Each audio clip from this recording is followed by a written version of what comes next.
Welcome. This program examines a 1955 crime in Money, Mississippi, with a calm documentary lens.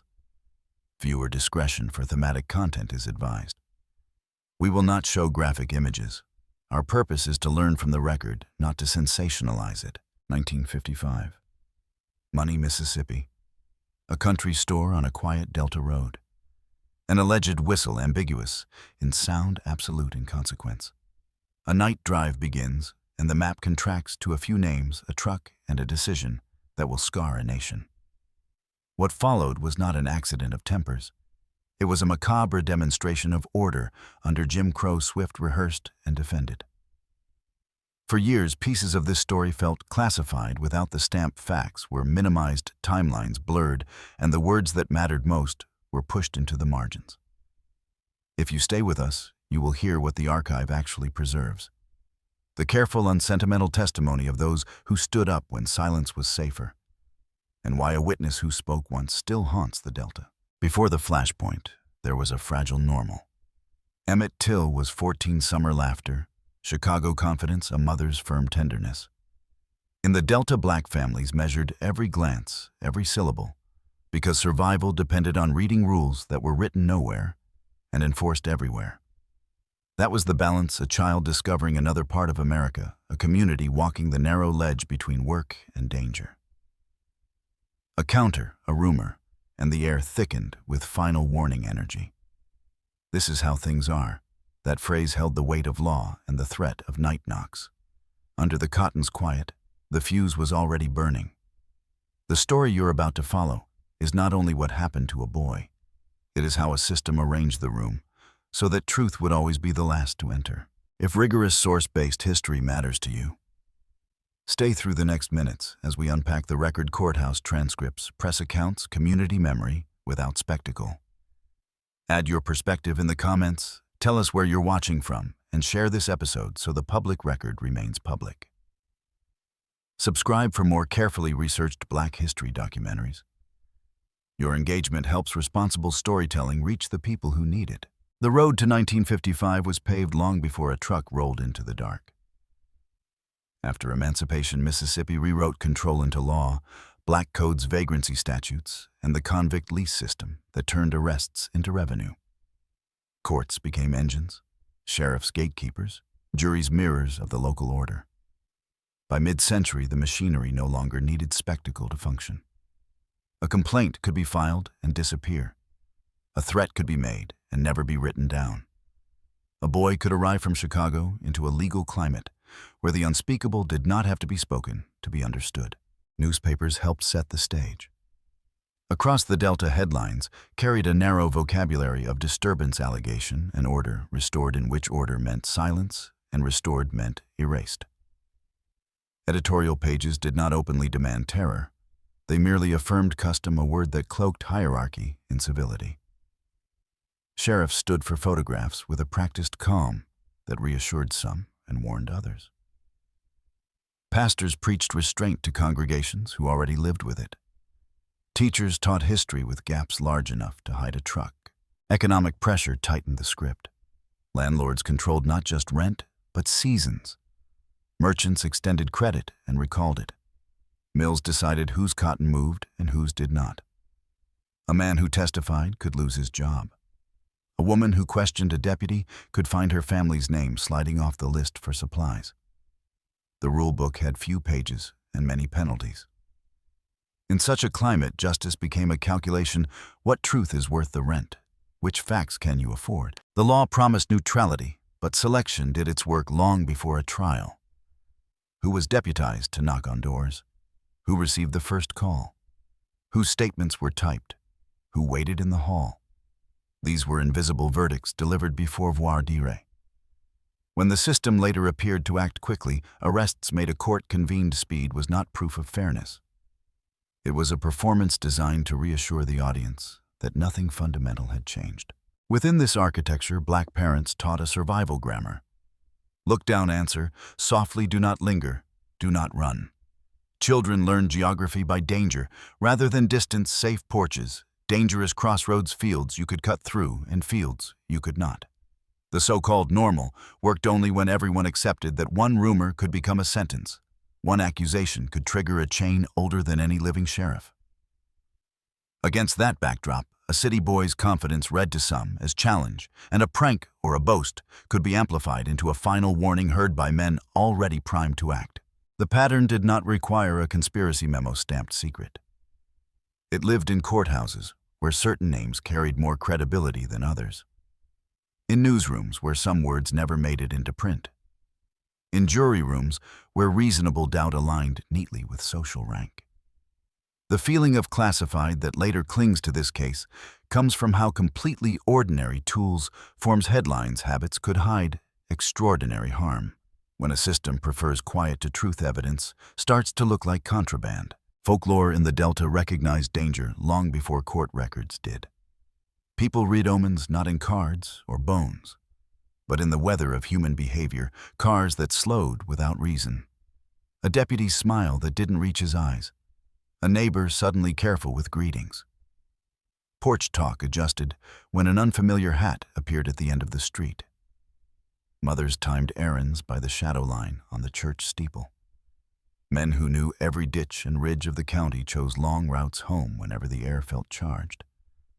The warnings were secular, but their weight was spiritual, felt more than articulated. Churches became observatories. On Sundays, testimonies included practical prophecy, "Be watchful." The choir's closing hymn stretched half a verse longer when someone had heard tires on the gravel late at night. Ushers scanned the doors as if the sanctuary itself were a witness stand. Deacons discussed protection without naming weapons. Women organized quiet care networks for families suddenly missing a wage. The ritual was not a cult. It was communal nerve patient listening braced. In this atmosphere, even small signs rang loud. A porch light that stayed on past midnight. A phone call that cut off too quickly. A rumor repeating with suspicious precision as if coached. The unmarked car parked a block away, with windows cracked just so. A clerk's voice tightening when a northern accent crossed the counter. These were everyday auguries, a Delta divination that needed no candles to forecast trouble. When the air grew thick, you could feel the town holding its breath, a pause heavy enough to set clocks back. From Chicago, concern traveled by distance and by faith. A mother could teach rules. She could not change the script.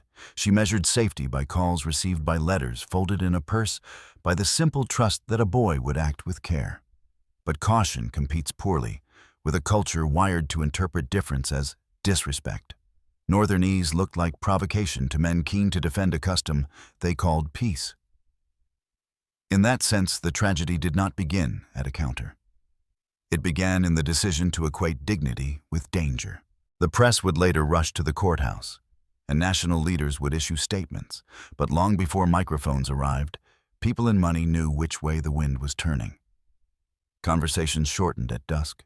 Someone cleaned the truck a little too carefully. A name was said less often in public and more often in prayer. Those who could not leave made plans anyway. Safe houses identified spare beds, ready to suitcase half-packed under a quilt. In a place where history often moved in circles, preparation was both a ritual and a resignation. No hex summoned what happened next. No spell could have stopped it either. What moved the night forward was an old arithmetic of power. A perceived slight multiplied by custom, raised by fear, and carried by men who understood that the law would trail behind them, not stand in their way. The feeling of macabre arrives here because the steps were practiced. Accusation, assembly, abduction, while the safeguards were tentative questions, delayed patrols, diverted paperwork, misfiled. It is the choreography of a system that knew how to move quickly when it wanted to, and slowly when it did not. All of this is why the record matters. When we study the statutes, the newspapers, the routes driven, and the calls not returned, we see a pattern designed to make the next act possible. The seed was not a rumor alone. It was the soil in which rumors grow: economic leverage, social hierarchy, institutional convenience. The omen was not a cryptic sign. It was the steady hum of a place where truth felt banned, because speaking it could cost you your crop, your job, or your life. What follows will enter the courthouse and the archive. But before we step through those doors, hold this frame a landscape tuned to hear insult, where none was intended, a network of power ready to protect itself, and a community reading the air like scripture. The past is not mysterious here. It is specific, legible, and if we let it, preventable. Night settled over the delta like a decision. The grocery store's rumor had already done its work, moving through back porches and along fields faster than any deputy's car. A truck's engine warmed under a sky without witnesses, and men rehearsed a script they had not written but knew by heart. The distance between accusation and action was measured not in miles, but in confidence, the confidence that custom would outrun law, that the system would cushion whatever followed. Doors opened. Voices hushed to the businesslike murmur of men who intend to be believed later. A boy was taken. The road did not bend. It obeyed. By morning, people spoke in drafts, half-sentences, pauses where names should have been. The sheriff's office logged what it had to log and left blank what could be left blank. Telephone lines carried more humming than answers. The press called and everyone learned the choreography, again acknowledge, concern, promise, diligence, discourage, speculation. In quiet rooms, elders exchanged a look that children were not meant to read. The look that says, the valley has seen this before. In a place where the unspeakable was expected to remain unspoken, the fastest way to erase truth was to let the day proceed as if nothing had happened. What did happen next unfolded in the long tension between search and stall. Family members pushed not yet allowed to panic officially, while officers paced their patience with forms and strategy. The land itself conspired with secrecy levees, river bends, sloughs that swallow footprints and keep only the sound of insects. Men who knew those bends offered routes in the conditional tense. Men who knew the courthouse offered advice in the future, perfect, we will have done what is required. The calculation behind every sentence was simple: appear attentive, concede nothing. Wait for evidence to arrange itself into the smallest possible story. Evidence refused to be small. It would arrive in a form that dignity requires we handle carefully. There would be no rush to spectacle in these words. Only acknowledgement that the macabre was used to send a message, and that the message was received. The body that returned to Chicago, the public mourning that followed, and the mother's decision to show the consequences, together they rewrote the script. The room that had been arranged to keep truth outside now had to admit it as a guest. With cameras and notebooks crowding the courthouse steps, the county faced a choice to defend its habits or to defend the law. It chose the familiar. Inside the courtroom, the architecture of reassurance did its work. Formalities observed schedules, kept tones even. But formality cannot contain courage. Moe's right stood pointed across the room and named a man as the one who came to his house in the night. The gesture was brief. The reverberation was national. It punctured the illusion that terror always wins the argument before it begins. In a single second, the practice of looking down gave way to the discipline of looking directly. That is what the record preserves, not only a name, but the refusal to pretend not to know it. Courage gathers witnesses to itself, and one of them was a teenager whose life had taught him to watch for trucks and to remember the details adults forget. He would be known later as Willie Lewis, though in those days the world still called him Willie Reed. His account was simple: a procession of men, a stop at a barn, a boy moved inside, sounds that travel through boards, a doctor called to assess. He spoke with the stiffness of someone holding still under threat. Cross-examination tried to turn his memory into fog, to make certainty seem like a trick of light. But his sentences held. He had seen what he had seen. The courtroom air altered a quiet that did not comfort. Why does the case still feel classified to so many? Because after he spoke, he had to run. Because a teenager who told the truth had to change his city and eventually his name in order to live a life that was not a sequel to his testimony. Because phone calls followed him and shadows learned the streets he walked. The county did not need a stamped seal to make a statement disappear. It needed only to make speaking expensive. Banned here was not a policy. It was a price. Other witnesses carried pieces of the same mosaic, the fisherman who notices what drifts where it shouldn't.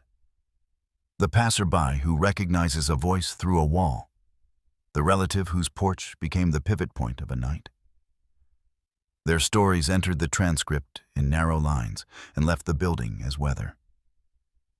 You could feel them in the way people crossed the street, the way a shopkeeper paused before greeting a familiar face, the way a pastor adjusted his sermon to include an extra breath where the congregation needed one. Institutions build official narratives. Communities build memory. In the Delta, the two rarely matched. When it was the state's turn to map the night, it chose a small geography. Disputes became misunderstandings. Certainty became confusion. The truck became a vehicle whose destination could not be fixed. Timelines were treated like clay. An alibi was passed from hand to hand until it fit. The prosecution tried to keep tempo with precision names, hours, voices, places, while the defense played a different rhythm, doubt by accumulation, character by insinuation, threat by proximity. The jury learned which music to follow long before they took their seats. Outside the courthouse, the press magnetized the story. Black weeklies printed what white dailies softened. National reporters filed copy that made rural secrecy feel threadbare. Cameras found the faces of women who had borne a century of fear and of men who had been told from birth to swallow outrage. Editorials from far away used words like outrage and nation's conscience. But the people in money used shorter words and fewer of them. Truth makes a smaller circle when consequences are large. The young witness understood that. He had stood in a room where the cost of accuracy was measured by who waited outside. What is sometimes misremembered as background noise was in fact the central conflict, the war between testimony and performance. Testimony tries to build a bridge. This happened, therefore, that follows. Performance tries to build a maze. This might have happened, therefore, perhaps not. One path is narrow and straight, the other is wide and dizzying. Courts are supposed to prefer bridges. In Sumner that fall, the maze was the favored architecture. To watch the teenager on the stand was to watch a bridge being built plank by plank, while wind machines roared to suggest the effort was impossible. When the verdict came, it came with the briskness of habit. The applause outside was a kind of civic punctuation. Inside, families felt the syllables of a known sentence: we did what we could. The system did what it would. Yet even as acquittal attempted to close the book, the pages would not lie flat. A mother had insisted on public mourning. A relative had pointed. A teenager had testified. The national gaze refused to blink. The macabre had been used to prove dominance. Instead, it exposed design. People in far cities learned new county names. Children in classrooms would one day learn the chronology. A system's attempt to erase had produced the opposite in index. For the witness who spoke once the index became a map out. He left Mississippi, found work, married, learned the habits of a man who plans his day as if someone is always half a block away. He did not build a platform of his testimony. He built a life in spite of it. To some, this looks like retreat. To others, it is the most honest measure of risk. When communities ask why more people do not come forward, the answer is not theoretical. It is written in the routes a man must take through a city where the past can still recognize him. The feeling that the testimony was banned persists because access was never the only problem. Safety was. Transcripts exist, but they do not travel by themselves into hearts prepared to doubt them. Headlines exist, but their ink dries differently in different towns. Over time, the case gathered a second archive, reticence, misremembering rumor, a parallel library that tries to loan out excuses whenever the official record is checked out for use. That is why the witnesses' words matter. They cut through the parallel shelving and return us to shelves that can be cited. It is tempting to look for a missing artifact to explain the gaps, as if somewhere there must be an overseer's leather-bound journal listing names and hours in neat columns hidden in an attic under cottonseed. But the truth rarely requires such trophies. The truth here is cumulative. A house entered a truck, driven a barn, used a doctor, summoned a river carrying. The teenager's testimony is one thread in a rope you can hold. Pull it, and other strands tighten the relative's point, the mother's insistence, the reporter's persistence. What power called classified was in the end only fragile custom confronted by ordinary courage. The last image of this chapter is not a gavel or a headline. It is a doorframe, and a boy passing through it, while a teenager watches knowing exactly what he is seeing and refusing, despite everything that follows, to call it anything but what it was. When a system trains a community to swallow the unspeakable, a witness who refuses becomes the rarest public good. He spoke once. That was enough to mark the map and to guide us into the next hard rooms, where evidence meets motive, where repetition is named, and where we decide whether truth remains treated like contraband or becomes finally common property. Morning light did not soften what returned to Chicago. It clarified it. The train carried a body and an indictment, and the people who lined the street understood both. Crowds gathered not to gawk, but to stand witness because procedure had failed, and a mother's resolve now did the work institutions would not. She chose openness over secrecy, record over rumor. We will not dwell on clinical detail. It is enough to say that the gruesome reality was unmistakable even when described with restraint. The marks were legible as policy, not rage, evidence of a system that policed dignity and punished presence. Photographs circulated in black newspapers with purposeful care, not as shock, but as testimony. They functioned like affidavits attached to every headline that tried to make the crime smaller than it was. In that week, grief became a public document signed by a mother and countersigned by those who refused to look away.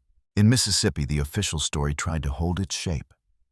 Timelines tightened conveniently, motives dissolved into custom, and the geography of the night collapsed to a few safe miles.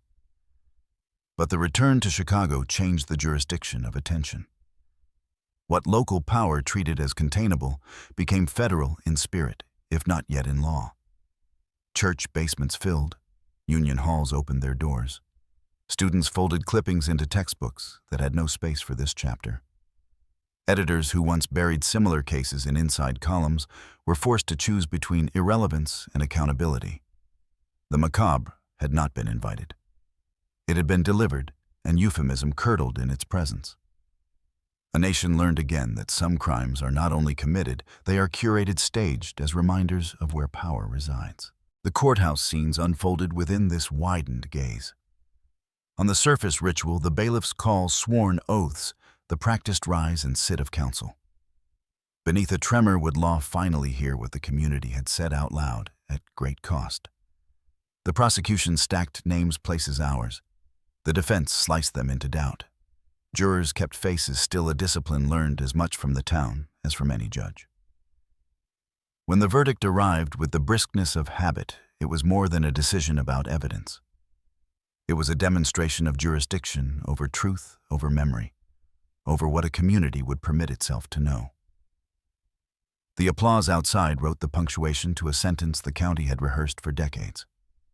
Yet even as the gavel cooled, something had escaped the building, a record that no longer belonged to the county alone. In the months that followed, a magazine interview printed what the jury had refused to hold, and the sequence completed itself: abduction, murder, acquittal, confession. The paradox clarified the pattern. The gruesome had served locally as an assertion of dominance. The publication of its admission became a national rebuke. For those who testified, courage matured into caution and sometimes into quiet. The teenager who spoke once built a life that did not lean on microphones. He knew that telling the truth had made him visible to danger, an after effect as real as a scar and as permanent as a changed name. The record holds both truths at once. He told what he saw, and telling it cost him the ordinary anonymity most citizens assume is part of freedom. Why did this happen? And why did it feel classified even when no seal was pressed to paper? Begin with economics. The Delta's order depended on cheap, controlled labor. Terror was not a malfunction, but a tool. If a boy from Chicago could treat a counter as a counter rather than a stage, the script of deference failed. Power answered with theater, a night visit. The hum of trucks, the businesslike murmur of men confident that law would trail behind, not block the way. Move to politics. Local officers owed as much to social cohesion as to statutes. Enforcement bent toward the men whose company decided elections and whose gossip could end careers. The law, instead of standing above custom, nested inside it. Shift to culture. Newsrooms embedded in white respectability had perfected an alchemy that turned atrocity into calibration. Words like regrettable and unfortunate drained agency and filled the gap with fate. In that grammar, deliberate killing became a misunderstanding, and accountability evaporated like morning fog off the Tallahatchie. Erasure followed a method. It began with the file, what to type verbatim, what to paraphrase, which names to omit for clarity. It continued with the clock delay when memory helps the accused, accelerate when speed favors acquittal. It extended to place search where nothing will be found, avoid where everything waits. It relied on etiquette, call victims, troubled call. Suspects known describe families' grief as a public disturbance to be managed. It ended with a ritualized closure, no further questions, no further action, a book shut on chapters whose pages were never numbered. To those outside, this looked banned. To those inside, it looked normal, a civic muscle memory that defended an arrangement at the cost of truth. Repetition is the test of motive.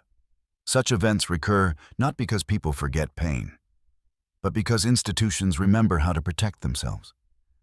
The machinery is efficient treat testimony as turbulence to be smoothed, enlarge rumor into pretext, seal off empathy behind that's how things are here. When a mother turns grief into a ledger and a nation reads it, the mechanism falters. But unless law catches up, unless grand juries practice curiosity rather than fatigue, unless prosecutors prefer courage to career, the pattern finds its path again. We call the recurrence a cycle. It is in fact a choice, renewing itself under new names and familiar habits. There is a temptation to load all meaning onto a single room.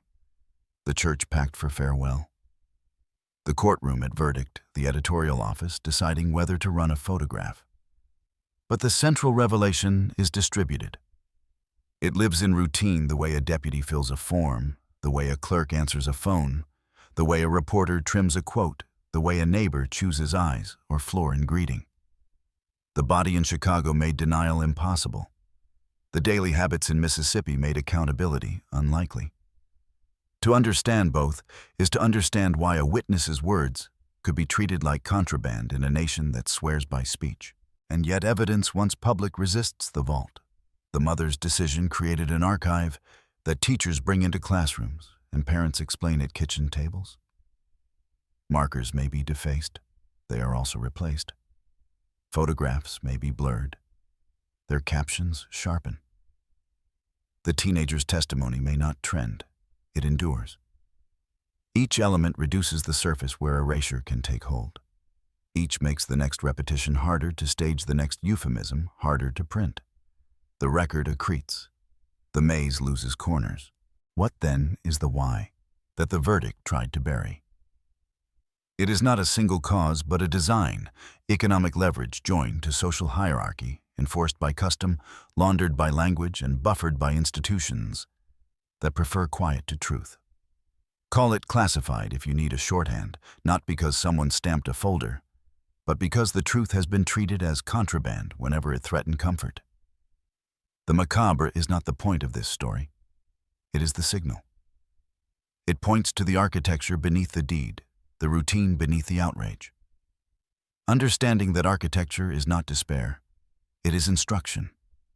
It shows exactly where the weight must be placed if the pattern is to break on transparent files, on clocks that do not serve convenience, on searches that follow evidence rather than etiquette, on courts that prefer bridges to mazes. The chapter closes where the country learned to look differently, a plain casket viewed by citizens in a long, steady line, a courthouse whose symmetry could no longer pass for fairness, a field that keeps secrets only until rain decides otherwise.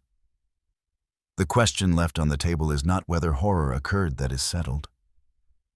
The question is whether a nation that claims to prize truth will continue to treat it as erased or banned when it arrives at inconvenient hours. If the answer is no, then the evidence we already have is enough. If the answer is yes, then the night will always find another road. The Delta keeps a quiet ledger, a road at night, a doorframe, a boy. A witness who spoke once. A mother who refused the closed casket of denial. Decades later, the heir still remembers, not as spectacle as record. What lingers is a design, not a rumor power. Arrange the room so truth would enter last and leave first. That is why the testimony felt classified without a stamp. That is why a teenager had to change his name to keep living. The case is not only 1955, it is a manual of how erasure works and how courage interrupts it. Hope lives in maintenance, not miracles. Transparent files. Clocks that don't serve convenience. Searches that follow evidence, not etiquette. Classrooms that say, "Money, Mississippi" out loud. Editors who stop calling deliberate acts unfortunate. Jurors who ask for the readback. Clerks who type every word. So the question is simple and hard. When truth arrives at inconvenient hours, will we treat it like contraband or like common property? A witness once proved that accuracy can be an act of defiance. If we keep his words in circulation, the pattern loses places to hide. Tell us where you're watching from and what your local record holds. Share this so the public record stays public. Subscribe if you want Black history told with sources and care. The echo in the Delta is still there. Whether it keeps repeating itself is no longer only the past's decision, but ours.